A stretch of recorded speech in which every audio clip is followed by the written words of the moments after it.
ان کی بات سے محبت نہیں کرتے ہیں, ان کی شخصیت سے محبت کرتے ہیں, ان کے احکام سے محبت نہیں کرتے ہیں, ان کے اصول کو تسلیم کرتے ہیں, ان کے مقصد کے لیے عملی اقدام نہیں کرتے ہیں, تو یہ ہماری انفرادی زندگی ہو یا خاندانی اور فیملی کی زندگی ہو یا قومی زندگی ہو, ہر سطح پر ہمیں یہ نظر آتا ہے کہ ہم اس عملی تضاد کا شکار ہے کہ خدا کو مانتے ہیں, نبی کو مانتے ہیں, امام کو مانتے ہیں, مگر احکام کو نہیں مانتے ہیں. تو ہمارا فریضہ ہوتا ہے کہ ہم سوچیں کہ ہمارے اندر یہ تضاد کیسے پیدا ہو گیا ہے. میں اس چیز کا قائل ہرگز نہیں ہوں کہ صرف امراض کا تذکرہ کیا جائے, صرف بیماری کی تفصیل کی جائے, صرف بیمار کی مذمت کی جائے. نہیں, دنیا میں کسی بیمار کے ساتھ یہ محبت نہیں ہے کہ یہ بتایا جائے تو بہت بیمار ہو. نہیں, اگر بیمار کو یہ بتانا ہے کہ بہت بیمار ہے تو اسی کے ساتھ ساتھ ان اسباب کو ڈھونڈنا ہے جن کی وجہ سے بیماری پیدا ہوئی ہے, اور ان دواؤں اور پرہیز اور علاجوں کی تلاش کرنا ہے جن کے ذریعے بیمار اچھا ہو سکتا ہے. منفی کی تقریریں نہ سماج کو فائدہ پہنچاتی ہیں, نہ افراد کو فائدہ پہنچاتی ہیں, نہ معاشرے کو فائدہ پہنچاتی ہیں. مثبت انداز کی تقریریں ہوتی ہیں جو انسان کو سوچنے کا موقع دیتی ہیں, جو انسان کو اپنا حساب کرنے کا موقع دیتی ہیں, جو انسان کو اپنے اندر انقلاب پیدا کرنے کے ارادے کو پیدا کرنے کی توفیق دیتی ہے. تو میں آپ کی خدمت میں گزارش کرنا چاہتا ہوں کہ میں نے ان 10 دنوں کے لیے اسی تذکرے کو منتخب کرنا چاہا ہے کہ ایک ایک کر کے ہم اس بات کا جائزہ لیں کہ ہم خدا اور نبی اور امام کو مان کے ان کے احکام کیوں نہیں مان رہے ہیں. یا تو اس کا سبب کہیں پر ہماری کم علمی ہوگی, کہیں پر ناواقفیت ہوگی, دین کو نہ سمجھنا ہوگا, کہیں پر ایسا ہوگا کہ جو چیز دین نہیں ہے اس کو ہم نے دین سمجھ لیا ہے, کہیں پر ایسا ہوگا جو دین ہے اس کو ہم دین نہیں سمجھ رہے ہیں, کہیں پر ایسا ہوگا کہ ہمارے سامنے کچھ معاشرتی, معاشی, اقتصادی, خاندانی, قومی, مقامی, لوکلی مسائل کی اہمیت اتنی پیدا ہو گئی ہے کہ ہم دین کے احکام پر عمل نہیں کر سکتے ہیں. تو میں آپ کے سامنے کوشش کروں گا, آپ کے مشورے بھی چاہوں گا, آپ کی رائے بھی چاہوں گا, اور میں خود بھی کوشش کروں گا کہ ایک ایک کر کے جہاں تک میرے سامنے مسائل آ سکے ان کو آپ کے سامنے اس لیے پیش کروں تاکہ آپ بھی سوچیں, میں بھی سوچوں, میرا ہر بچہ سوچے, میری ہر بیٹی سوچے, میری ہر بہن سوچے, میرا ہر بھائی سوچے کہ اس عملی تضاد کے ہم شکار کیوں ہو گئے ہیں, ان کی اسباب کیا ہے اور ہم ان سے کیسے نکل سکتے ہیں. یہ وہ ہدف ہے, یہ وہ مقصد ہے, یہ وہ پروگرام ہے, یہ وہ ایڈ ہے جس کے مارکیٹ میں اگلی تقریریں آپ کے سامنے پیش کرنا چاہتا ہوں. میں آپ کے مشوروں کو بڑی قدر و قیمت کی نگاہ سے دیکھوں گا اور اسے اپنی رائے میں شامل کرنے اور جذب کرنے کی کوشش کروں گا. یہ پہلی گزارش ہے جو میں آپ کے سامنے کرنا چاہتا ہوں. دوسری گزارش جو کسی طرح اس گزارش سے کم اہمیت کی حامل نہیں وہ یہ ہے کہ مقصد کا معین کرنا ناکافی ہوتا ہے جب تک مقصد کے مطابق طریقہ کار اور راستے کو نہ کیا جائے. آپ اگر گھر سے آئے ہیں, یہاں تک تشریف لائے ہیں مجلس کرنے کے لیے, تو جہاں آپ کے پیش نظر یہاں تک آنا تھا یہ مقصد تھا, تو اس مقصد کے حصول کے لیے آپ کو ایسے ہی راستے سے آنا تھا جو آپ کے گھر سے شروع ہوتا ہو اور یہاں تک پہنچتا ہو. اگر راستہ بدل دیتے تو ہم میں سے کوئی آدمی نہیں پہنچ سکتا تھا. اس کے کھلے ہوئے معنی ہے کہ مقصد کا معین کرنا تنہا ناکافی ہے جب تک مناسب راستے کا, مناسب طریقہ کار کا, مناسب لائے عمل کا انتخاب نہ کر دیا جائے. تو میں آپ کی خدمت میں گزارش کرنا چاہتا ہوں کہ یقیناً میں جو کچھ بھی آپ کے سامنے عرض کروں گا ان ساری باتوں کی گزارش کے باوجود میں خطا اور غلطی کر سکتا ہوں. میں ہرگز معصوم نہیں ہوں. میرے انداز فکر میں کسی قسم کی ایسی گارنٹی اور ضمانت نہیں ہے کہ میری زبان سے کوئی غلط بات نہیں نکل سکتی ہے, میرا سوچنے کا انداز کہیں پر نہیں رہ سکتا ہے. تو میں بھی غیر معصوم ہوں, آپ بھی غیر معصوم ہے, ہم میں سے کوئی آدمی معصوم نہیں ہے. غلطی بھی ہو سکتی ہے, بھول چوک بھی ہو سکتی ہے, سہو اور نسیان بھی ہو سکتا ہے. تو پھر میں آپ کے سامنے جو گزارش کرنا چاہتا ہوں تو یہ کہ ایک میں نہیں, دنیا کا کوئی آدمی جو غیر معصوم ہے, چاہے وہ ذاکر ہو, چاہے وہ عالم دین ہو, چاہے وہ فرد قوم ہو, چاہے وہ مرد ہو, چاہے وہ عورت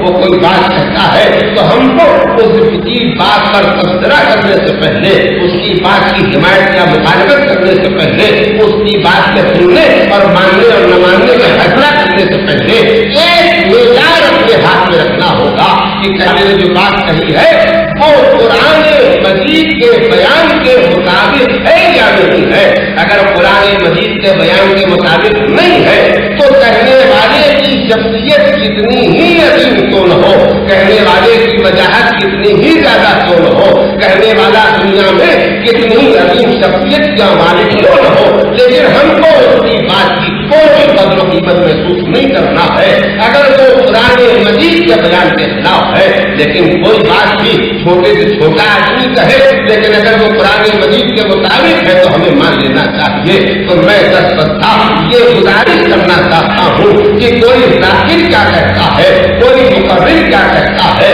کوئی عالم کیا کہتا ہے، کوئی شاعر کیا کہتا ہے، کوئی پڑھا لکھا آدمی کیا کہتا ہے، سننے والوں میں کوئی کیا کہتا ہے، ہر بات کو ہم کو اس بات پر پرکھنا ہے کہ یہ بات جو کہی گئی ہے یہ قرآن کے مطابق ہے یا نہیں مطابق ہے۔ اگر قرآن کے مطابق ہے تو ہمارا فریضہ ہے کہ ہم اس کو مان لیں، پوری سچائی کے ساتھ مان لیں، پوری مکمل تعمیر کے جذبے کے ساتھ مان لیں۔ اور اگر وہ قرآن مجید کے مخالف ہے تو کہنے والا چاہے کتنی ہی شخصیت و وجاہت کا مالک تو نہ ہو، اس کی اس بات پر رد کر دینا ہمارا فریضہ ہے۔ آپ جانتے ہیں، اس سے بہتر جانتے ہیں، بارہا آپ نے سنا اور پڑھا ہے، لیکن حضور سرور کائنات جناب محمد مصطفیٰ صلی اللہ علیہ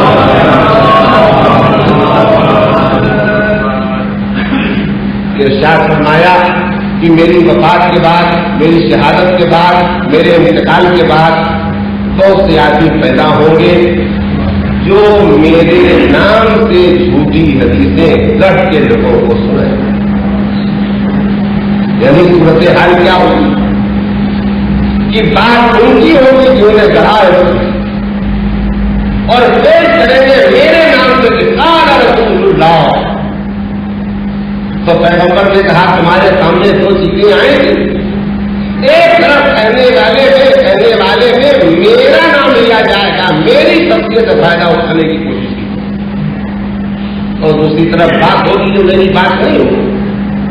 تو تم پریشان نہ ہو جانا، اس لیے کہ کچھ باتیں میں نے کہی ہیں اور کچھ باتیں میری طرف سے میرے نام سے کہی جائیں جو میری کہی ہوئی نہیں ہے۔ تو جب کبھی تمہارے سامنے کوئی چیز پیش کی جائے تو تم اس کو قرآن مجید سے ملا کے دیکھنا، اگر بیان کی ہوئی حدیث قرآن مجید کے مطابق ہے تو مان لینا، اور اگر قرآن مجید کے خلاف ہے تو اسے دیوار پر پٹک لینا۔ اگر پیغمبر کے نام سے کوئی بات بیان کی جائے اور وہ قرآن مجید کے مطابق نہیں ہے تو پیغمبر کہتے ہیں اسے دیوار پر پٹک دینا۔ تو کیا حیثیت ہے میری، کیا حیثیت ہے کسی غیر معصوم انسان کی کہ اس کی بات میں کوئی فرق باقی رہ جائے گا تو بیان قرآن مجید کے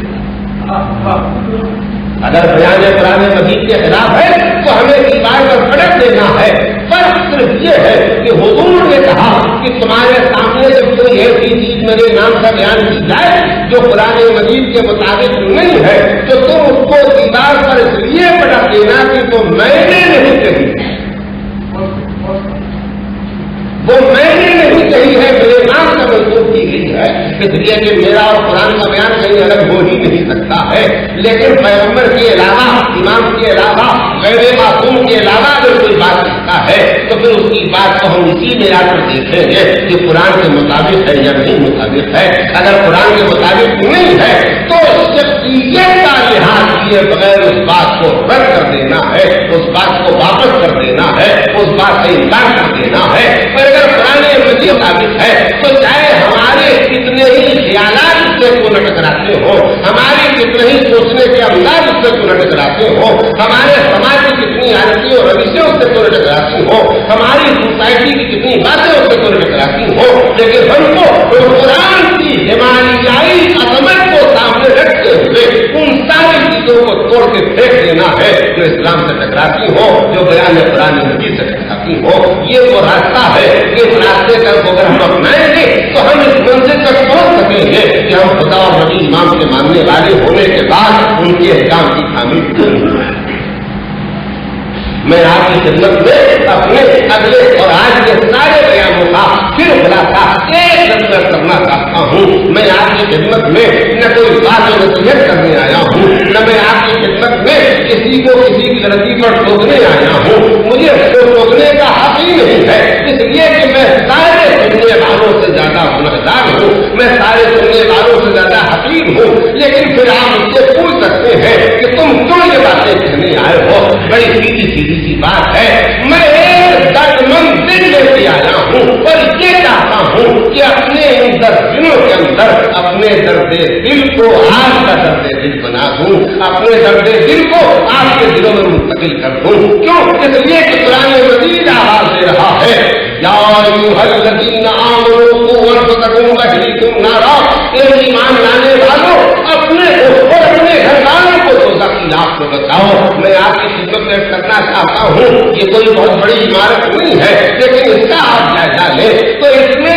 جگہ جگہ آپ کو نشانیاں ملیں گی کہ اگر خدا نہ خواستہ آگ لگ جائے تو نکلنے کے ایمرجنسی ڈور کون سے ہیں، نکلنے کے وہ راستے کون سے ہیں جن سے ہم نکل سکیں، آگ بجھانے کے لیے فون کس کو کرے، آگ بجھانے کی آواز کس کو دے، اور کون سی فوری تدبیریں ہیں جن کے ذریعے ہم آگ کو بجھا سکتے ہیں۔ تو اگر اس چھوٹی سی عمارت کے بنانے والوں نے فریضہ سمجھا کہ امکانی آگ لگ جانے کے بعد کیسے بچایا جائے، وہ ساری ہدایتیں لکھ دیں، وہ ساری نشانیاں بنا دیں، وہ سارے انتظامات کر دیے، تو پھر کیسا مہربان ہے وہ خدا، کیسا کریم ہے وہ خدا، کیسا رحمان ہے وہ خدا، کیسا رحیم ہے وہ خدا جو آواز دے رہا ہے، یا ایھا الذین آمنوا قوا انفسکم واہلیکم نارا، اے ایمان لانے والوں اپنے کو اور اپنے گھر والوں کو دوزخ کی آگ سے بچاؤ۔ وہ دوزخ کی آگ جس کا ایندھن انسان اور پتھر ہوگے، وہ دوزخ کی آگ جس پر ہم نے سب سے شدید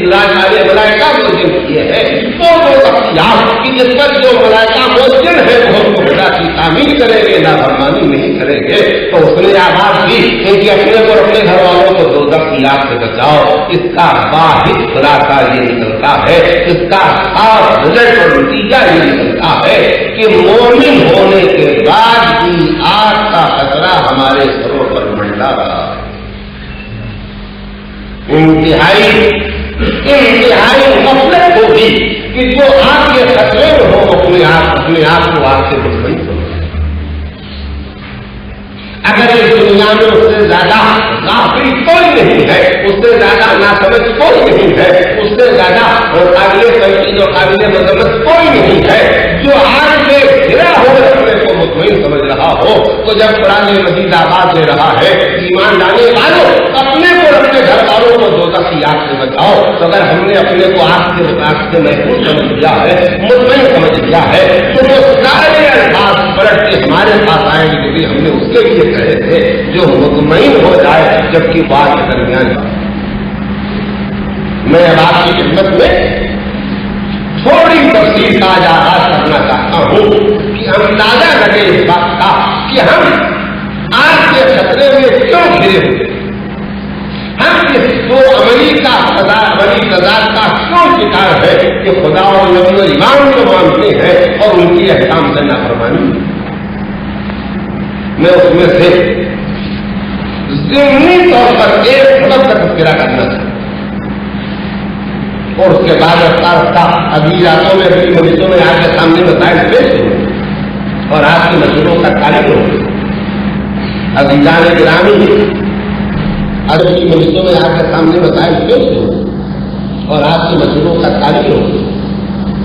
عزیزان گرامی، سچی بات کا، حقیقت کا، بیت کا اقرار کرنا ہی انسان کے لیے نجات کا ذریعہ ہے۔ مثال کے طور پر میں اپنے بچوں کو سمجھانے کے لیے کہنا چاہتا ہوں، بڑے تو مجھ سے زیادہ جانتے ہیں کہ ہم ایک ایسے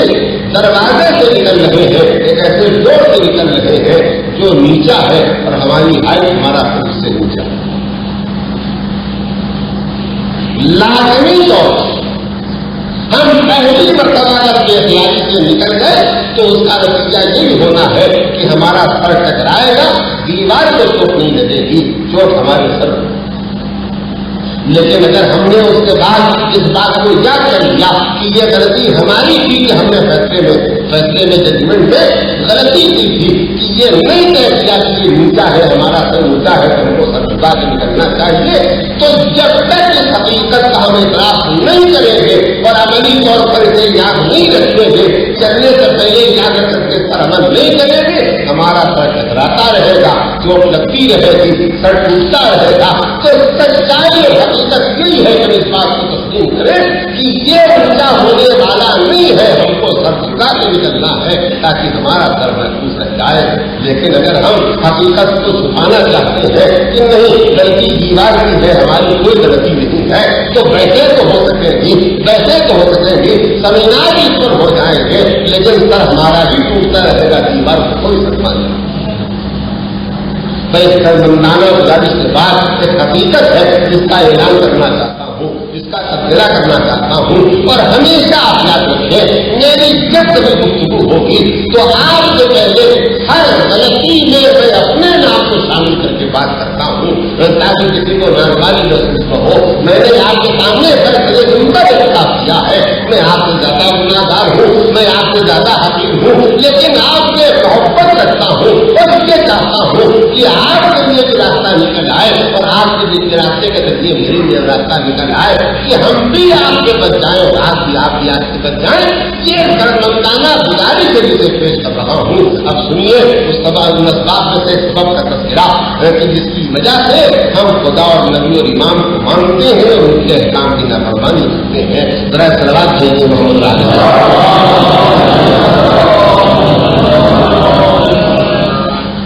بسط ادب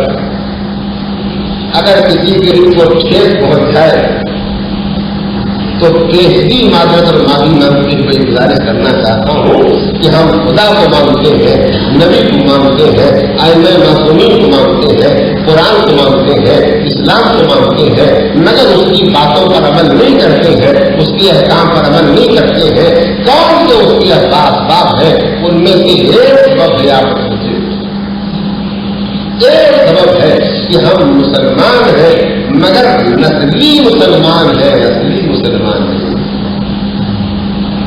سبب یہی ہے کہ ہم شیعہ ہیں، ہم مومن ہیں، ہم اثنا عشری ہیں، ہم حسینی ہیں، ہم ازادار ہیں، ہم محب اہل بیت ہیں، مگر جو کچھ بھی ہم ہیں نسلی ہیں، اصلی نہیں۔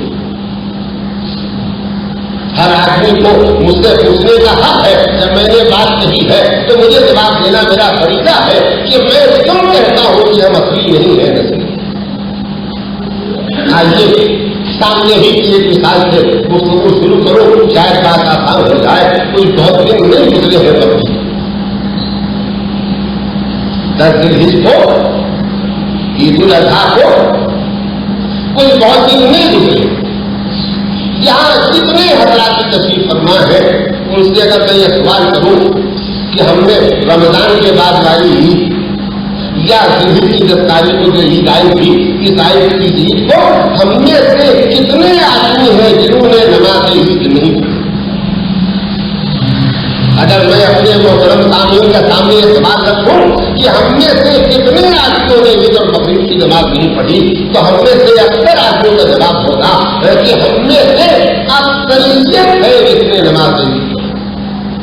شاید ہی کوئی رہ گیا ہو ایسا نصیب مسلمان جس نے عید اور بقرعید کی نماز نہ پڑھی ہو۔ تو معلوم ہوتا ہے ہم کہیں چلے جائیں، کسی سوسائٹی میں چلے جائیں، کسی معاشرے میں چلے جائیں، ہمارا بھائی، ہماری بہن، ہماری بیٹیاں جو جس ماحول میں زندگی بسر کر رہی ہیں، کسی ماحول میں ہم جا کے پوچھیں نماز عید کتنے آدمیوں نے پڑھی، تو جواب ملے گا 95% آدمی، 99% آدمی نے پڑھی۔ 10% 10% 2% لوگوں نے نماز پڑھی۔ دستہ گزارش ہے، ٹھنڈے دل و دماغ کے ساتھ سنیے اور سوچیے کہ ہم نے 95 90% 99% 100% عید کے دن نماز پڑھی، لیکن اسی عید کو یہ 95% نماز پڑھنے والوں نے صبح کی نماز نہیں۔ اگر ہم ریشیو نکالے اوسط نکالے کہ جنہوں نے نماز عید پڑھی تھی ان میں سے کتنے آدمیوں نے نماز صبح پڑھی تھی،